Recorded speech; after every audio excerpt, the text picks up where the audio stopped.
This is It Was a Thing on TV. Punisher! Control!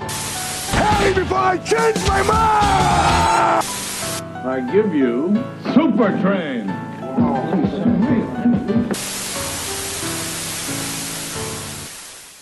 Episode 331, Submission 2309, The Facts of Life, Season 1. The Facts of Life, Season 1, aired on NBC from August 24th, 1979 to June 11th, 1980, for 13 episodes. Spin-off, Tale as Old as Time. Take a very popular character and give them their own show. NBC was in desperate need of a popular show, at least in 1978, and they got one in Different Strokes. Yeah, that was like their only big hit back then, and that season was Diff'rent Strokes. Yep, that was the sole bright spot of the fall 1978 schedule. Yeah, and everybody in America, they all loved Gary Coleman. They all loved Gary Coleman. Todd Bridges, Dana Plato, and Conrad Bain, they were just okay. However, sort of the surprise breakout role of the series, the housekeeper Edna Garrett, played by Charlotte Rae, of course. Oh, yes. Mrs. Garrett. Everybody loves Mrs. Garrett. Yep. And it got to the point where she was given her own focus episode, and it served as the backdoor pilot to The Facts of Life. It was called The Girls' School, and it took place at Eastland Academy, where Kimberly was attending school when she wasn't hanging out with her new brothers and her dad in Midtown Manhattan. See, Eastlake School for Girls is in upstate New York. And Greg, how long does it take to travel from upstate to Midtown, do you think? I don't know. It depends on where Eastlake was. I mean, if it was like in Westchester? It was in Peekskill, New York. Okay, Peekskill, New York. So let me just, Peekskill, New York to Midtown Manhattan into Google. 1 hour and 11 minutes according to Google, or 45.6 miles. Oh, that's not bad. Yeah. It's like the worst part is hitting city traffic. Yeah, basically. But that's okay because Mr. Drummond has a limo. Oh yeah, she doesn't have to ride the school bus. Nope. Hey, Chuck Test, does Kimberly Drummond have to ride the school bus? Nope. I didn't think so. So, here we are at Eastlake School for Girls, and they have a problem. The dorm's house mother recently quit. And right before the gigantic student play that Kimberly was in, too. Uh-oh. Yeah, so what are we going to do about this? Well, Mrs. Garrett, because she's a real one, decides, you know what? I'll handle it. And so she does, in typical Mrs. Garrett form. In fact, I've got the episode right here. Mrs. Garrett helps out the girls of a chaotic dormitory at Eastlake School for Girls.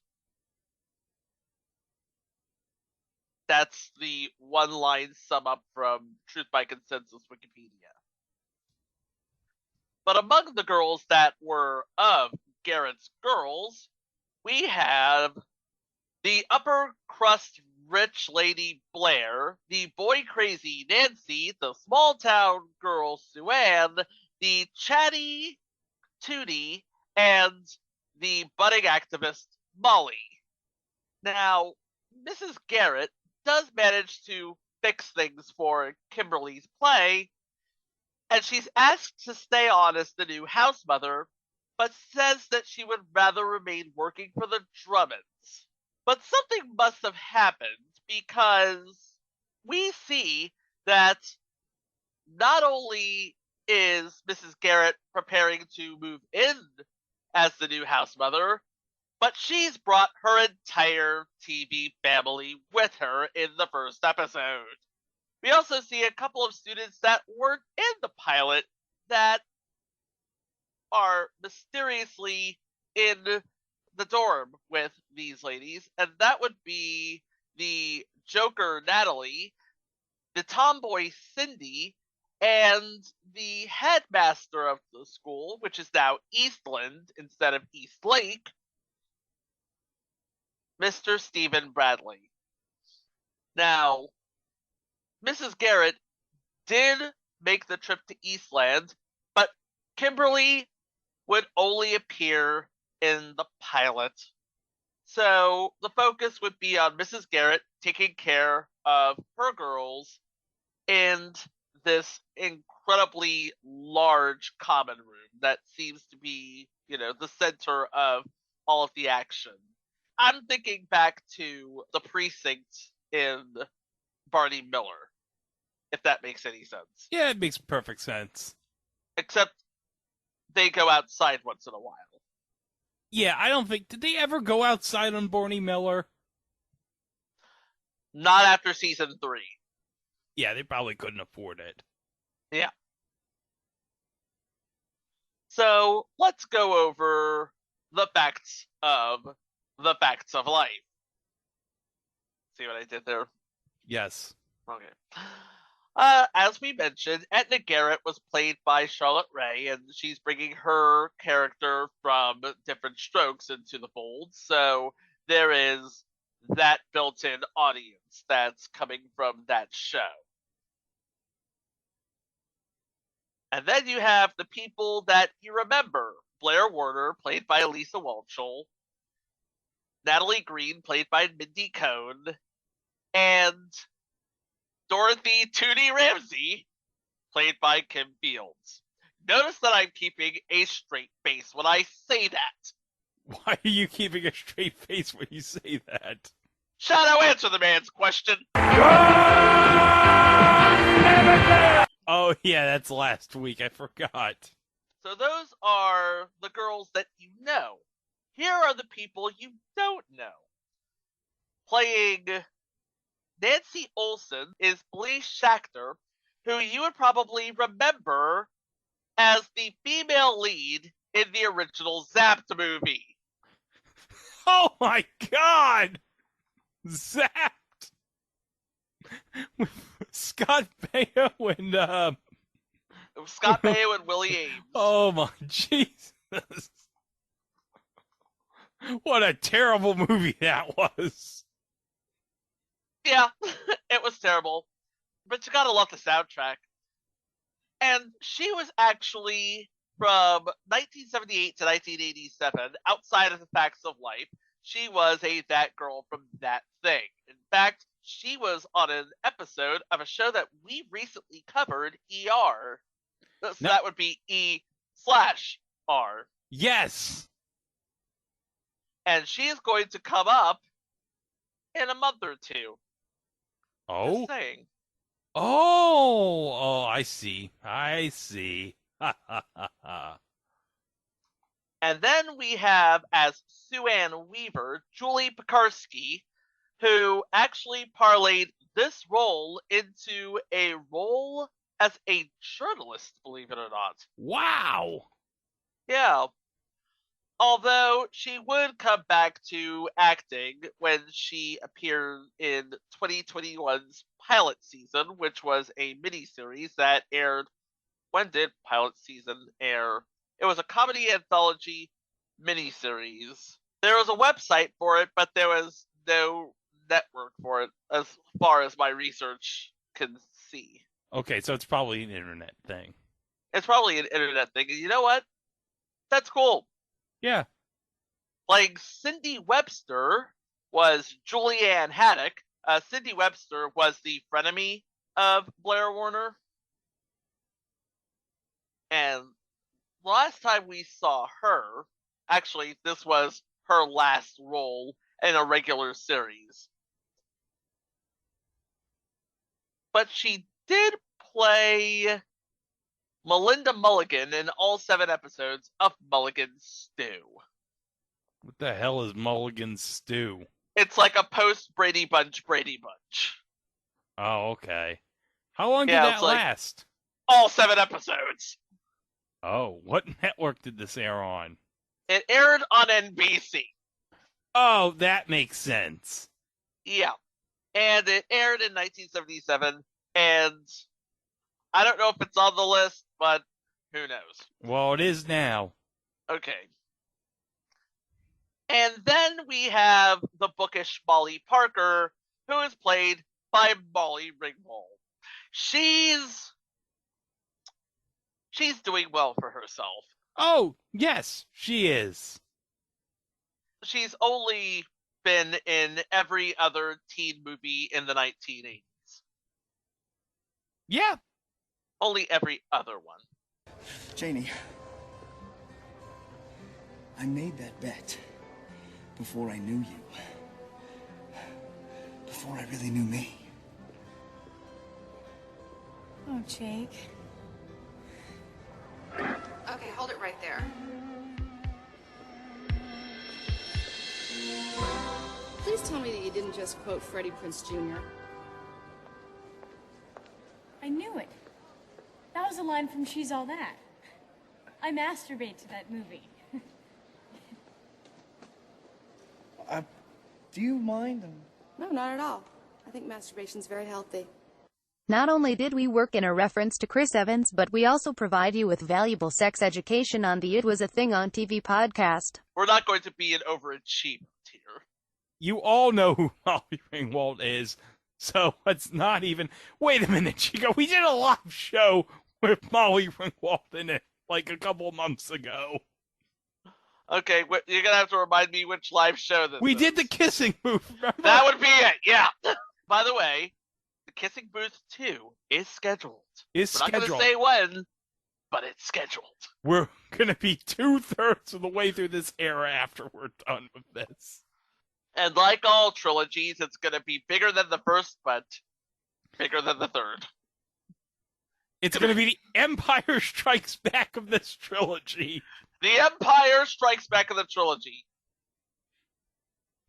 And perhaps the search for Spock of this trilogy as well, because you remember, Star Trek's 2, 3, and 4 were a trilogy. Oh, that's right. Everyone forgets that. Yeah, Search for Spock is actually the middle part of a trilogy that begins in 2. Yeah. And then we have the adults in the situation. Playing Stephen Bradley, the headmaster of the Eastland Academy, is John Lawler, who you probably saw him in, I want to say, his longest role since The Facts of Life was 4 episodes of Godless from 2017. Hold on a second. He's been on a show we've covered before. He was in a 1981 episode of Here's Boomer.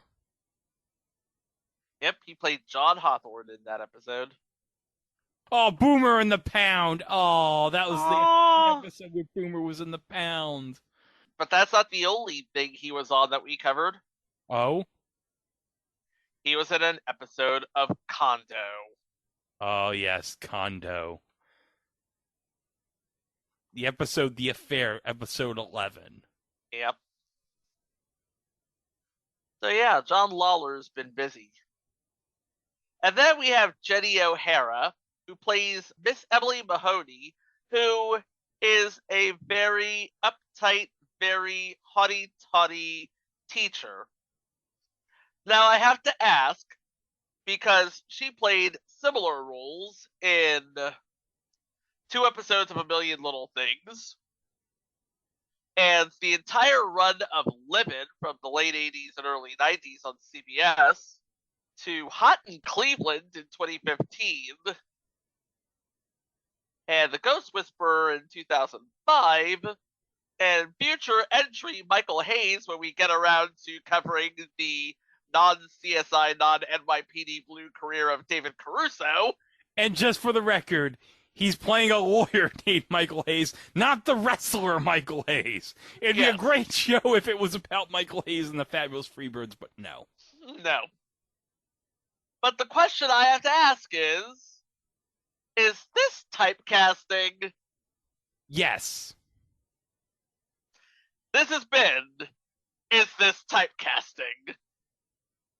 Surprisingly, she only appeared in the first 4 episodes that aired before NBC decided to pull the show for slight retooling.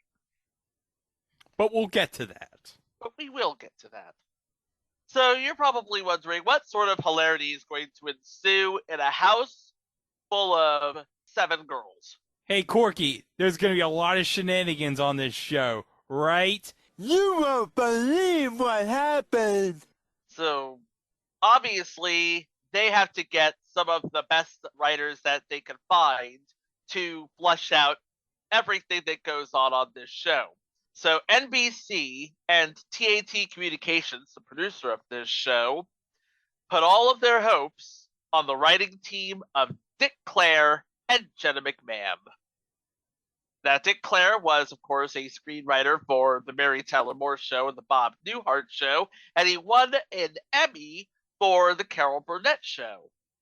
His partner, Jenna McMahon, born Mary Virginia Skinner. I just brought that up so you could bring that up.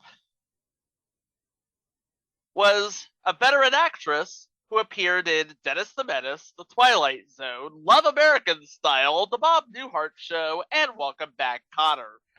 Hold on. Was she involved in the new Love American Style? No. Well, she then was not. Screw that. As we've established on this podcast, the only Love American Style that matters is the new Love American Style. Because it's the new Love American Style, not the old Love American Style. But yeah, Dick Clare and Jenna McMahon would earn an Emmy nomination collectively for their work on Soap in 1981. But we're getting ahead of ourselves. Suffice it to say, lots of chops. Lots of chops. Dick Clare and Jenna McMahon won the Emmy for the Carol Burnett Show 3 times. So they know a thing or two about being funny. Question now is, can they make 7 girls and 3 adults funny enough to help NBC in 1979? God, I hope so. Let's see what we have in store here. Episode 1, Roughhousing. Cindy decides not to attend the Harvest Ball when Blair intimates that because of her tomboyishness, she might be a lesbian. This was episode 1. The facts of life were going hard as hell. Oh. Yeah. The Drummonds visit Edna at Eastland School during the Harvest Queen competition, hoping she'll come back to work for them. But she's enjoying her time helping the girls! Visiting the girls, Stephen Bradley, the new headmaster, extends curfew for the school for the night, which frustrates Emily Mahoney, one of the teachers. Meanwhile, the girls endorse Cindy to run against Blair for Harvest Queen. Blair soon makes a comment about her not being feminine enough, and even tries to insinuate that she's a lesbian. The comment affects Cindy, and she decides not to attend the Harvest Ball until Mrs. Garrett helps her with her self-image. I'm not saying it, but I'm thinking it. And if you know, you know. And Greg, I think you know. Blair Warner is trash! And of course, we have the cast of Different Strokes reprising their roles. Conrad Bain as Philip Drummond, Gary Coleman as Arnold, Todd Bridges as Willis, and Dana Plato as Kimberly. Episode 2, Like Mother, Like Daughter. Blair fears she will get a reputation for being easy because her multiple divorcee mother is caught flirting with another student's married father. Uh-oh. Yeah, it's Parents' Night, and the theme is Vive la France. Blair is excited because her mother, Monica Warner, is coming to visit. Like Blair, she's an artist herself, and Mr. Bradley comes in, ushers everyone to get ready for the event, then here comes Blair's mother, and Mr. Bradley is instantly smitten. Because why not? Another girl's father, Justin Branch, comes in, and Monica Warner, is surprised to see him there. As they go off and talk, Blair sees that something is going on, and she talks to Mrs. Garrett about it. Blair then overhears Justin and Monica making a date for later on. Hello!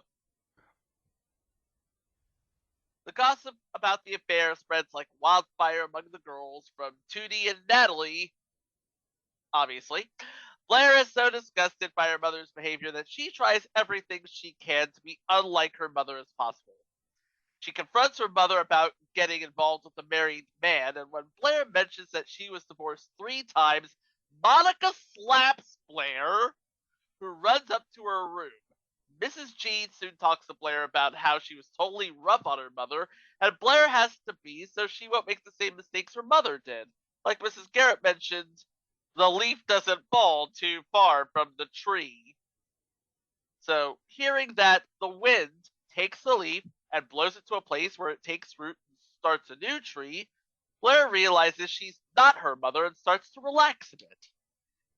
She comes down for the party, she sees her mother helping out with the cooking and the serving, she apologizes, and they start to understand one another better. Aww.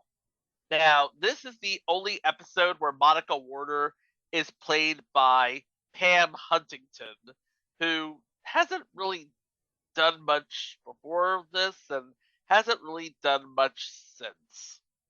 As we know here in the future, Monica Warner's regular actress is Marge Dusay. I want to say she's had a more fruitful career than Pam Huntington. She was on Capital and Guiding Light. Sadly, no longer with us. And then playing Justin Branch is Donald May, who is also a veteran of one of your stories. He was on The Edge of Night. And also, sadly, no longer with us. Yeah, passed away last January. Yep. Episode 3, The Return of Mr. Garrett. Mr. Garrett? I didn't know there was a Mr. Garrett. I didn't know there was a Mr. Garrett either. Mrs. Garrett considers her ex-husband's proposal of remarriage, but changes her mind when she discovers he's teaching the girls how to gamble. Uh-oh. Playing the role of Mr. Garrett, and Greg and I were talking about this before we started recording, but playing the role of Robert Garrett, Mr. G, not the weatherman, but Mr. G, Robert Alda.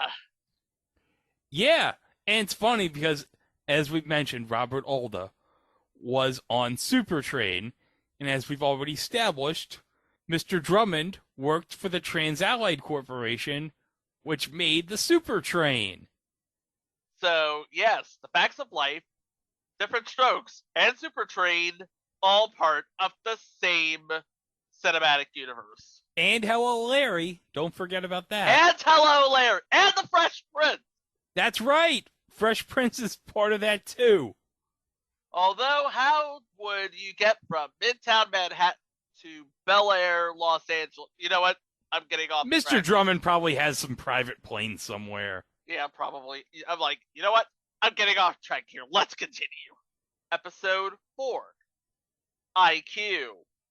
When Tootie stumbles upon elementary school IQ results ordered by their headmaster, the girls are stunned to find out that their scores don't necessarily match their current academic reputation. Nancy and Sue-Ann, naturally, not happy with the results. Because I don't know if Nancy and Sue-Ann have a reputation of being overachievers, but their IQ test is basically in the toilet. While Tootie's is, oh hi, I'm a smart person.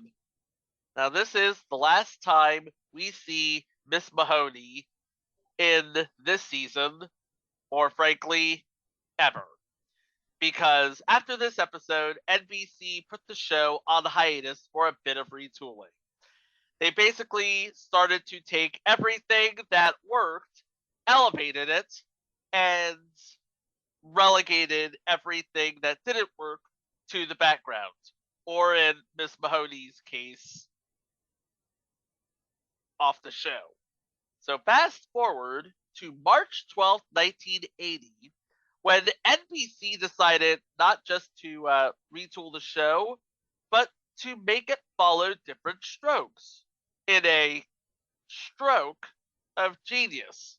I'll be over here now. In the episode, Overachieving.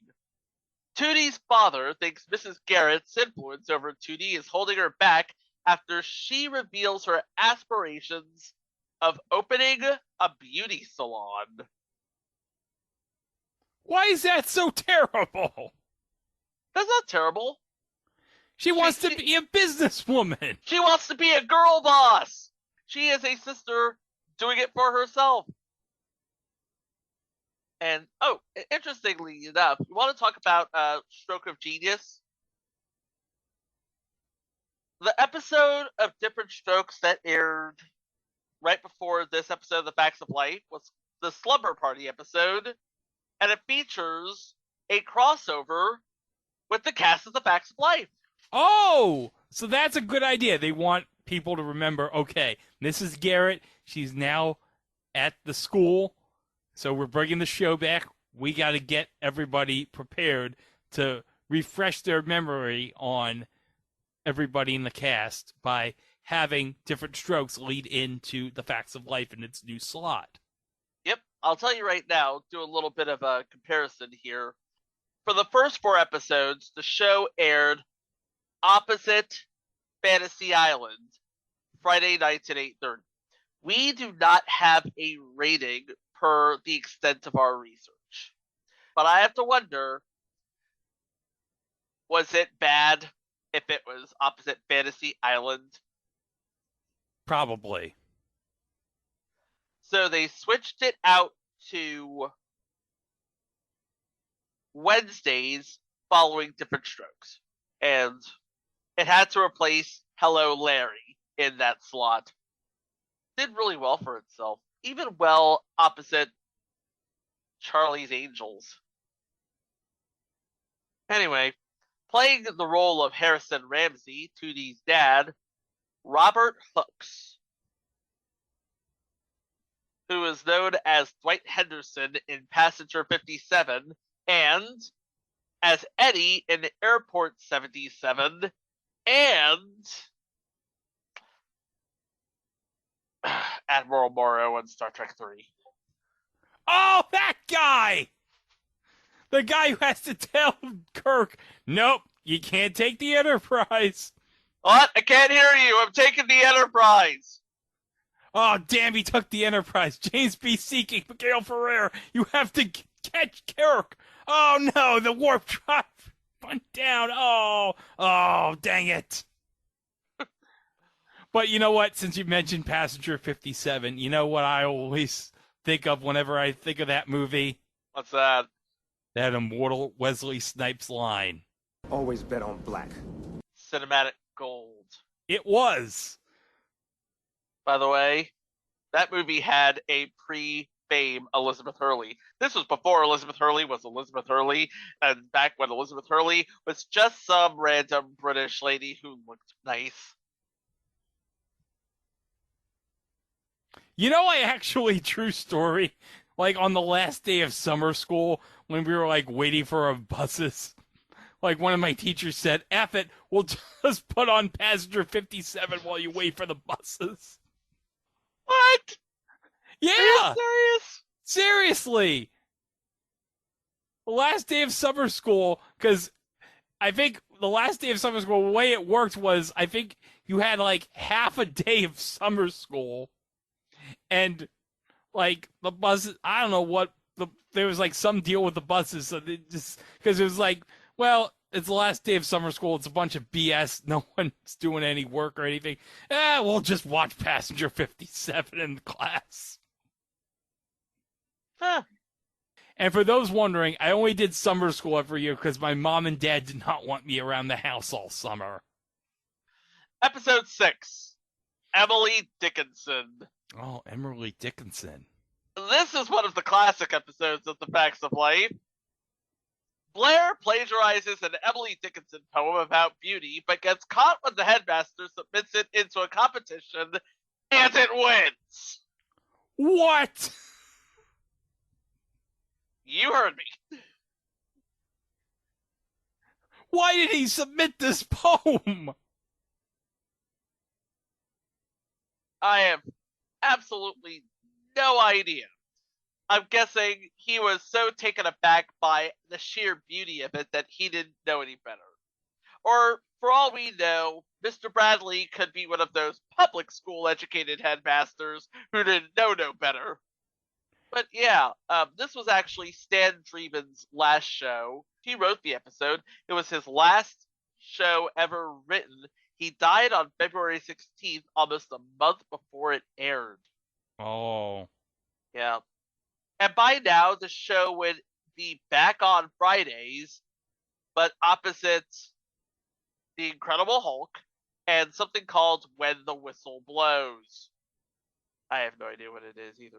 I have to wonder if King of the Hill plagiarized its own caught cheating on an essay episode from this episode of The Facts of Life. I don't know. Episode 7, Dieting.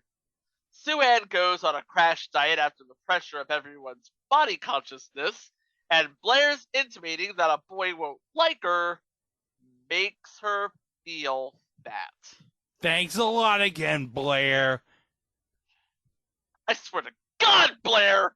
Playing a prospective suitor for one of the girls, a guy by the name of Steve, Greg Bradford.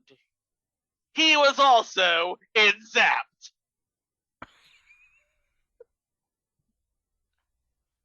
He played Robert Walcott in Zapped. In Zapped. He was the jerk.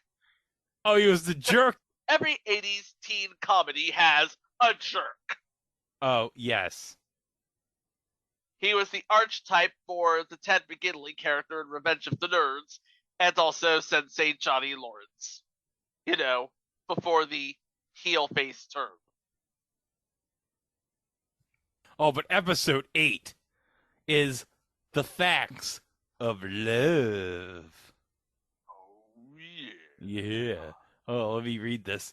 To the chagrin of the headmaster, Mrs. Garrett holds a sex education class. Boing. Oh, jeez.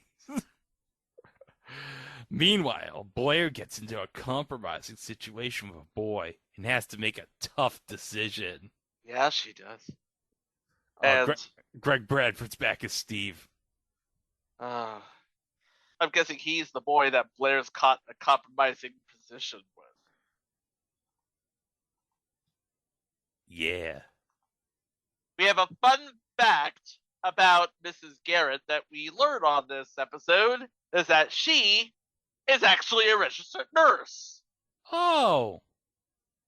And as such is highly qualified to talk on matters of biology, let's say. An interesting quote from IMDb, we have Molly saying, "I don't think I want the government controlling my hormones." And Mrs. G saying, "Don't worry, Molly, they haven't been able to control anything lately." The more things change.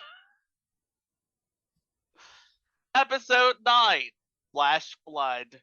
A serious blood hits Peakskull, so Blair and Tootie rush to the stables to protect the animals, only to become trapped there. When Mr. Bradley rescues them, Blair develops a case of hero worship, which she mistakes for love. What? So we have a May to December unrequited crush meets a trapped in a small place plot. You are kidding me. We have a couple names in this episode. Playing a soldier in this episode, I'm guessing he's with the National Guard because Flash Flood. Who else are you going to call? Vincent Buffano, who played Turtle Romero in all 6 episodes of Flatbush. Oh, he was in an episode of Future Entry. David Cassidy, Man Undercover. Yep. Right before he landed the Flatbush gig. So there you go. 2 future entries for 1 episode. Yay! But playing a TV announcer, Vern Bennett. Veteran announcer Vern Bennett. If we were to list everything he's ever announced on television, we would be here for a long time. He was the original voice of The Bold and the Beautiful. The original voice. Yeah, and he was the voice of The Young and the Restless from 1973 to 2000. And he was also, I imagine, a frequent guest announcer for many game shows. Among them, Match Game, Password, I've Got a Secret, Your Surprise Package, Keep Talking to Tell the Truth, What's My Line, Beat the Clock, Stop the Music, Winner Take All. And he was also a guest on 1990s To Tell the Truth. I think he was an imposter. I may be wrong on that. Okay. One goof in this episode, according to IMDb. When Mrs. Garrett goes outside to retrieve the wet newspaper, you can clearly see it is a copy of the Los Angeles Times, which would be highly unlikely to be freshly delivered as the daily newspaper of a school set in Peekskill, New York. Yeah. Episode 10. Adoption. Blair noses into Natalie's business, shocker, and arranges for her to talk to her birth mother by phone. So, I guess we learned here that Natalie is adopted. Yeah. And according to the trivia on this episode, Natalie was born on September 2nd, 1966, and learned she was adopted when she was 5. Episode 11. Running. The headmaster pits 2 of the girls against each other in a track competition, which causes conflicts. Of course, the 2 girls would be Sue Ann and Cindy. Because last time I checked, I don't believe we've had focus episodes on those 2. But it's causing a lot of conflicts for the rest of the girls, including Blair receiving a black eye. Uh-oh. And this was the last Friday night episode of the series before it moved to Wednesdays for the rest of the series. Because you gotta plug that Hello Larry shaped hole with something. Oh, and Greg Bradford's back as Steve in this episode. Sure. All right, episode 12. Molly's holiday. Molly's upset that her parents are getting a divorce, so the girls decide to try and get them back together. But her father shows up with someone. Ooh, hello. Molly's dad, played by William Bogert. Oh, yeah, he was in a lot of things. He was Matthew Broderick's dad in War Games. He was Matthew Broderick's dad in War Games. He was also Mr. Brindle, Harriet's dad in Small Wonder. Yes, but hold on a second, Chico. He was also in Chappelle's Show. He was in that Clayton Bixby sketch as the presenter of the PBS program. I swear to God, you do not drop that without a clip, sir. You do not drop that reference without a clip. Oh, well, then I gotta play a clip of that. Damn right you do. Excuse me. Not sure we're in the right place. We're looking for Clayton Bigsby. Well, look no further, fella. You found me. Clayton Bigsby, the author? What, you don't think I can write them books? Just 'cause I'm blind don't mean I'm dumb. How could this have happened? A black white supremacist. Wait a minute, hold on, Chico. He was in, and you're not going to believe this, he was in a 1977 episode of McMillan and Wife. Damn, this guy's been in everything. Yeah. Susan, what's your reaction to that news that he was in an episode of McMillan and Wife? the show you were on. Uh-oh. That is the correct reaction. And then the someone that Mr. Parker brings is named Angela and is played by Lee Crawford, who was actually in an episode of Different Strokes playing a different character in the same year. She has a bit of television history behind her. Lee Crawford spoke the first words on The Young and the Restless. Oh, neat! Back in 1973. And the final episode of the season, Dope. Blair gets Sue Ann into a clique known as The Group, whose members are all marijuana smokers. What? Yeah. She found a group called The Group.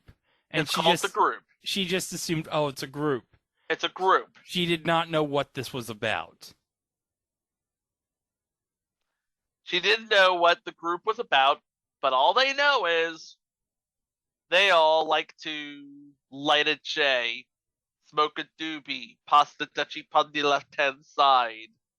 They like to get stupid, which in 2022 would not be that big of a deal. But in 1980, oh, you bet it's going to be a effing big deal. Playing the role of one member of the group, a girl by the name of Emily, Helen Hunt. I'm sure her career went nowhere after this. Yeah, Helen Hunt was known for this particular episode of The Facts of Life and nothing else. So, in brief, Blair gets Sue Ann into an exclusive group called The Group. It's so exclusive. Yeah, this group is so exclusive. They don't have a name for themselves. They're just called The Group. Blair reveals to Sue Ann that what the group does, marijuana. They go to Sue Ann's initiation, which requires her to smoke. Tootie shows up to see what they do. Blair gets her out of there. Then they ask Blair and Sue Ann to smoke, but Blair refuses. Sue Ann reluctantly does, and it affects her schoolwork, because reefer madness. Tootie buys what she saw in the room and shows it to Mrs. Garrett, who tells her that it's drug paraphernalia. So yeah, at the end of this particular episode, Mrs. Garrett huddles around Tootie, Natalie, Blair, and Sue Ann and says, well, at least our group is back together again. You want to know what the irony is? That's the last episode for the group. That's the last episode for them as a group. And I'll tell you why right after these era-appropriate commercials. After these messages, we'll be right back. On Disney, a famous rock star is out to rescue a hunted tiger. I gotta save him. I don't know how, but I have to do it. Then, on a special 2-hour Chips, Ponch and John are locked in the battle of the Super Wheels as Supercar takes on the Super Cycle. Then, Beyond and Back, stories of people who claim to have died and return to tell about it. Startling stories you won't be able to forget. Beyond and Back. Disney Chips, then Beyond and Back, Sunday. This is $500, and Jeep Corporation wants you to have it. That's right. A $500 rebate on any new Jeep Cherokee, like this tough Laredo, Bold Chief, or a 4-door Cherokee. And remember, Bronco and Blazer can't beat our traction or our gas mileage. So make your best deal and get a $500 rebate. Apply it to your down payment or get a check from Jeep Corporation. Cherokee's always been a great deal, and we just made it $500 better. The Empire Strikes Back. The Star Wars saga continues. The rebels are there, and I'm sure Skywalker's with them. He will join us Or die. The rebel forces battle the Empire and Darth Vader. Join me. Don't make me destroy you. The Empire Strikes Back. Rated PG. Coming into your galaxy Wednesday, May 21st. It's TV's hottest game show. Contestants get a chance to win the kind of money and prizes that gamblers dream about. It's the Joker's Wild, a fast-paced half hour of fun and excitement with Quizmaster Jack Barry handing out the monies. Don't miss the thrills and suspense every weekday afternoon at 4 here on Channel 7, proud as a peacock.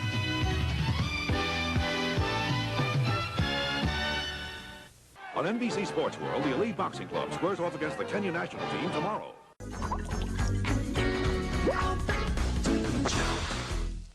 Welcome back.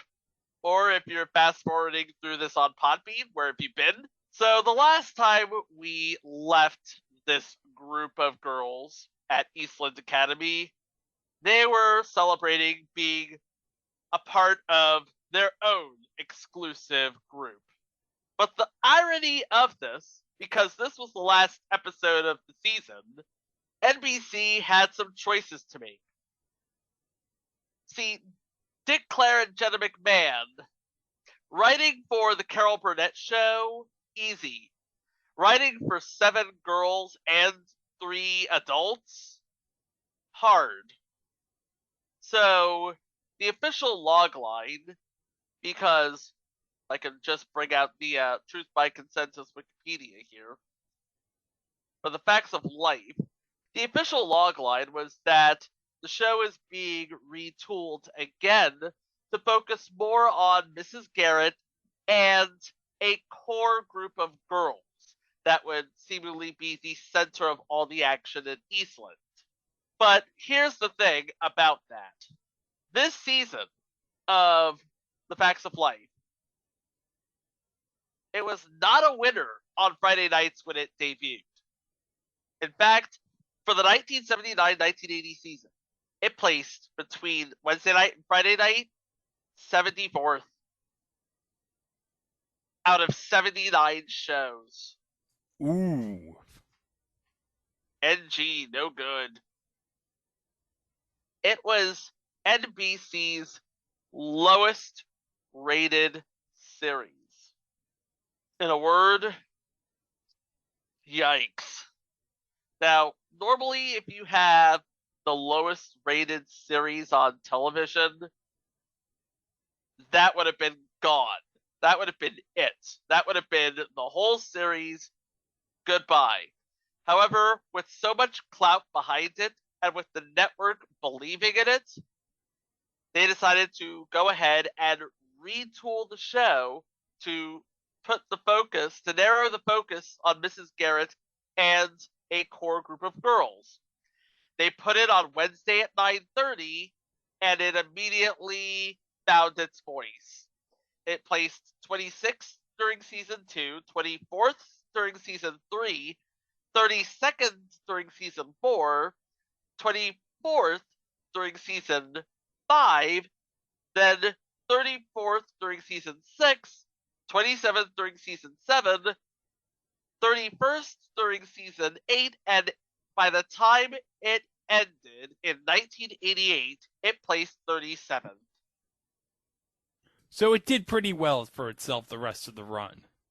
Yes, it was on Wednesday at 9:30, and it stayed there ever since, except for the last season, which moved to, I want to say, Saturdays? Yeah, Saturday, 8 o'clock. Yeah. Hold on. Do you know what it ran up against? What did it run up against? Boys Will Be Boys. Oh, boy. The retooled version of Second Chance 1987. And like we said when we covered Second Chance, up against Facts of Life, it had 0 chance. Go back to episode 58. And by the way, it moved to Saturdays during season 7. But what happened to the rest of the girls? Well, Nancy, Sue Ann, and Cindy would recur for the next couple of seasons, when the plot would call for it. Molly was a guest on a single episode of season 2.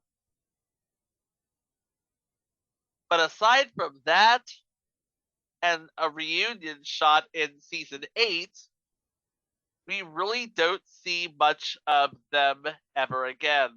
Well, we see Nancy, Sue-Ann, and Cindy in the reunion episode in season 8, but we don't see Molly. Not important why. She's busy having detention on a Saturday in Shermer, Illinois. It's a long way from Peekskill, New York, I'll tell you that much. But yes, you're thinking, let's go through this one at a time here. Let's start with Nancy, the boy crazy one. She takes the focus off of Blair, who is equally boy crazy, and Sue-Ann, who is also equally boy crazy by virtue of being Blair's frenemy. So a bit of redundancy when you have 3 boy crazy teenagers who hang out with each other. You gotta get it down to 1. So ultimately, they got it down to Blair. Now, in the beginning, according to Real Rundown, Nancy was a strong character, but somewhere along the line at the first season, the character began to fade into the background to another character's foreground, and that character just happens to have been Blair. So she was demoted from main character in season 1 to recurring roles in seasons 2 and 3, and by the end of season 3, she was completely gone until the season 8 reunion episode.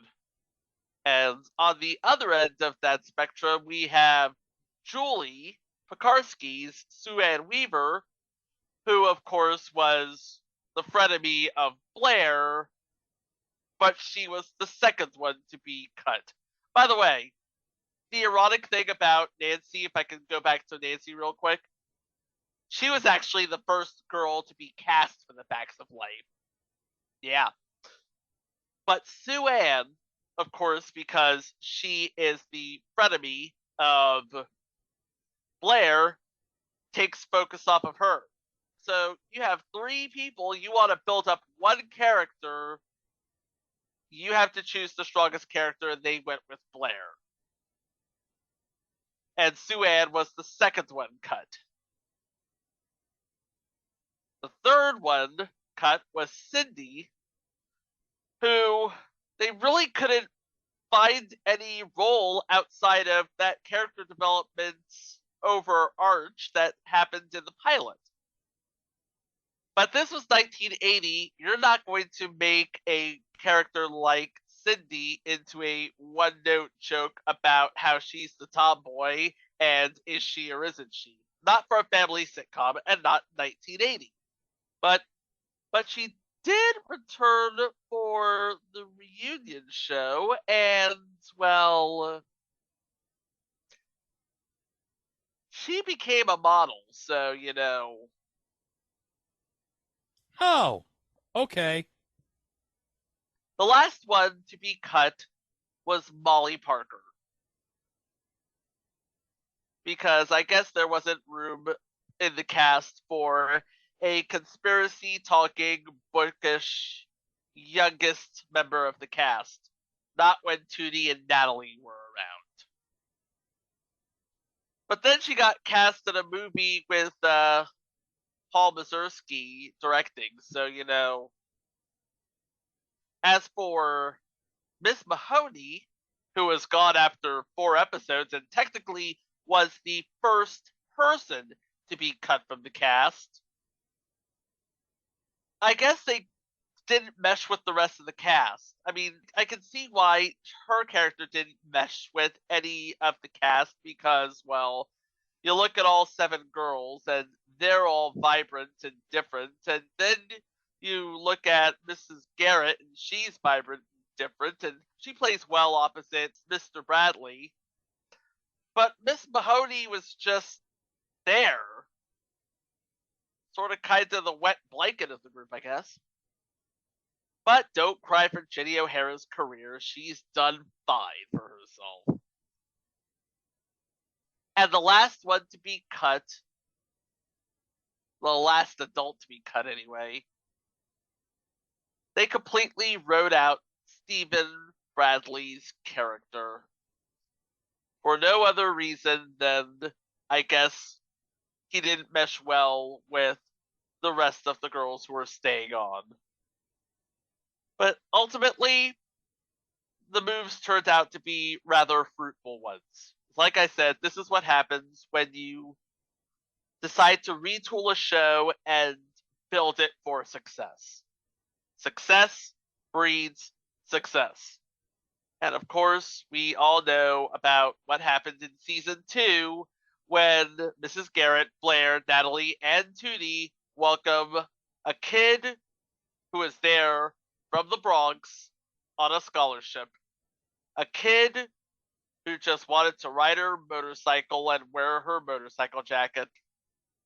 A kid by the name of Joe Polnicek.